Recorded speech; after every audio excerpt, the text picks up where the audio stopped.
Plus de 15 milliards de dollars partis en fumée, dont 1 milliard en France. Des dizaines de milliers d'emplois créés en quelques mois, puis totalement volatilisés. Le plus grand fiasco de l'histoire récente des startups. Pourquoi la France a mis à terre un secteur qui a pourtant créé des milliers d'emplois en quelques mois? J'étais au cœur de cette tempête, au cœur de cette folie. Et aujourd'hui, je brise tous mes accords de confidentialité.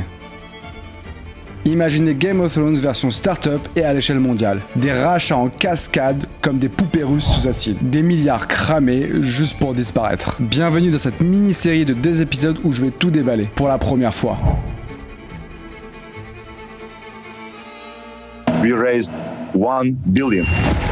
You started 24 months ago. You have now 15,000 employees. How the hell did we do this?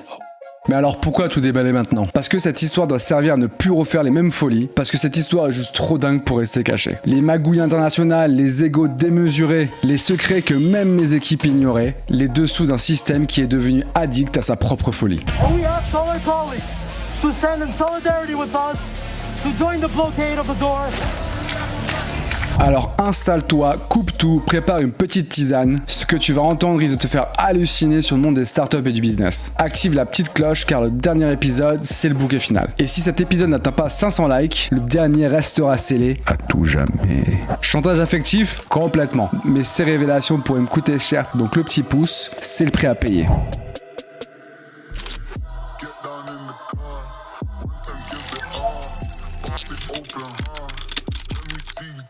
2020, le monde s'arrête, les rues sont vides, les commerces fermés, le chaos. Mais dans l'ombre, il y a une petite révolution qui se prépare. Imaginez confinement total, vous avez besoin de lait, de pain, d'une petite binouse ou même d'une couche de bébé à 22h. Quelques clics et pouf, 10 minutes plus tard, on frappe à votre porte. Surtout qu'on se rappelle qu'à l'époque, sortir de chez soi, c'était juste impossible, à part si on avait le petit... Sûr, vous allez faire vos courses. Achat de première nécessité. Faites voir la date de votre attestation. C'est ça le quick commerce. Ce que le CEO et fondateur de Getir avait appelé le business de la flemme. Il l'affirme d'ailleurs l'avoir inventé. Getir a commencé en Turquie en 2015, mais a mis 7 ans avant d'ouvrir son deuxième pays, l'Angleterre. So we are actually the fastest delivery app in the world, and we brought 10-minute delivery to London. Des entrepôts cachés au cœur des villes, des livreurs prêts à bondir et des algorithmes puissants qui calculent vos moindres désirs. C'est ça la recette du quick commerce. Ça paraît simple, mais derrière cette promesse se cache une machine infernale. Un enfer pour ceux qui géraient les coulisses. Getir, Gorillaz, Flink, Cajou, GoPuff, des noms qui ne vous disaient sûrement rien il y a 3 ans, et pourtant ces startups sont devenues en quelques mois les nouvelles coqueluches de la tech. Et moi dans tout ça, j'étais au cœur de cette tempête chez l'un des géants. Je pensais vraiment avoir décroché le job de mes rêves, la réalité était un peu différente. Mais d'où venait tout cet argent, tous ces milliards? Des chiffres à donner le vertige des investisseurs prêts à tout. C'est surtout en 2021 que tout bascule. 2021, l'odyssée de l'Express. Pour l'avoir vécu de l'intérieur, cette compétition à qui allait lever le plus d'argent, c'était vraiment comme vivre dans un monde parallèle, dans la matrice. Getir a levé plus de 2 milliards de dollars, je sais pas si vous vous rendez compte, Gorillaz 1,3 milliard. En quelques mois, c'est plus de 10 milliards de dollars qui ont été mis dans ce business. Et pas n'importe qui, Sequoia, Mubadala, Tiger, SoftBank, les plus gros fonds VC du monde. L'argent n'était pas cher à cette époque-là, donc les VC lâchaient des centaines de millions d'euros sans trop de problèmes. Chaque levée de fonds, c'était un peu comme gagner la Coupe du Monde, on se sentait invincible. Chaque jour, on nous répétait qu'on était les meilleurs, qu'on serait les derniers debout, et tout le monde, moi le premier, commençait à y croire, un peu comme dans une secte. Et ce qui est drôle en France, c'est qu'un seul a survécu, et si en 2021 les bookmakers lui avaient donné une cote de 200 contre 1, c'est parce qu'il avait décidé de faire l'inverse de tout le monde, grandir doucement, devenir rentable sûrement. Mais on va y revenir. Imaginez un peu une partie de Monopoly en mode turbo. Chaque jour vos concurrents plantent des drapeaux sur la carte, lundi un nouveau magasin, mardi une nouvelle ville, mercredi un pays entier. Et vous restez là à rien faire, en vrai c'est juste impossible. Car les VC qui mettaient des millions sur la table et parfois sur plusieurs chevaux à la fois avaient une certitude voire une obsession, le dernier allait tout rafler un peu comme Uber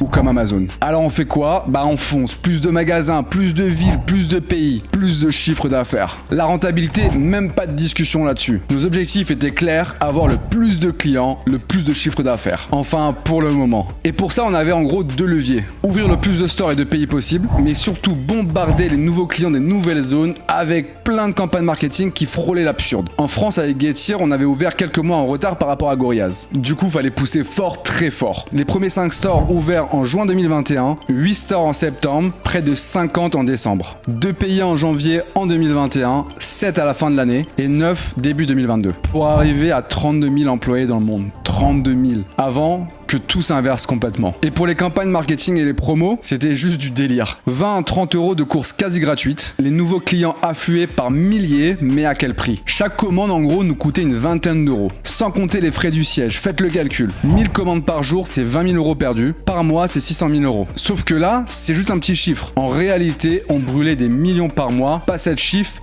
mais 8 chiffres. Selon un document interne que nous nous sommes procurés, en 2022, la société perd jusqu'à 58 euros sur chaque commande. Et moi, quand je parlais de ralentir, de consolider, on me répondait mais on s'en fout, on peut lever de l'argent tous les 6 mois, y a aucun problème. Cette euphorie était plus addictive que certaines drogues dures. Du coup, on disait bah tiens, on va sponsoriser Tottenham ou Gorillaz qui a sponsorisé PSG pour des dizaines de millions d'euros par an. On se croyait intouchable, on se croyait le centre du monde. Ce monde qu'on était en train de conquérir, sauf qu'il avait d'autres plans pour nous. Cette course frénésique à l'hypercroissance a commencé à nous créer des ennemis en externe mais également en interne. Les mairies furieuses contre ces dark stores qui envahissaient leur ville, les riverains excédés par les balais incessants des scooters et des vélos, on recevait des recours administratifs toutes les semaines. Que la colère de certains riverains ont parfois accéléré. Dans les Hauts-de-Seine, ces habitants se plaignent d'un dark store en bas de chez eux. Voilà, c'est des démarrages comme ça, c'est incessant toute la journée et avec vraiment un gros point noir sur la livraison le matin qui réveille nos enfants, les parents.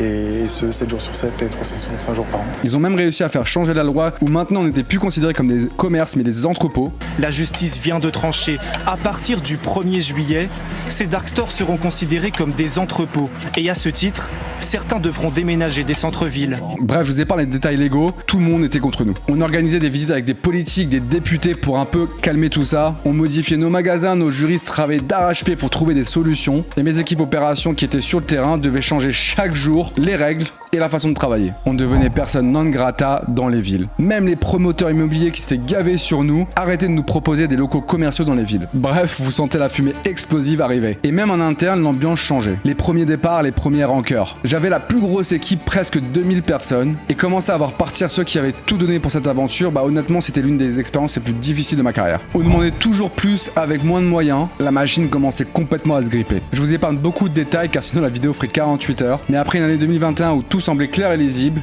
l'année 2022 commençait à s'assombrir. On pensait que des averses allaient arriver, mais pas cette tempête-là. Mars 2022, les 4 dirigeants de chaque pays sont invités à un call avec le comité exécutif mondial, l'appel qui a tout changé.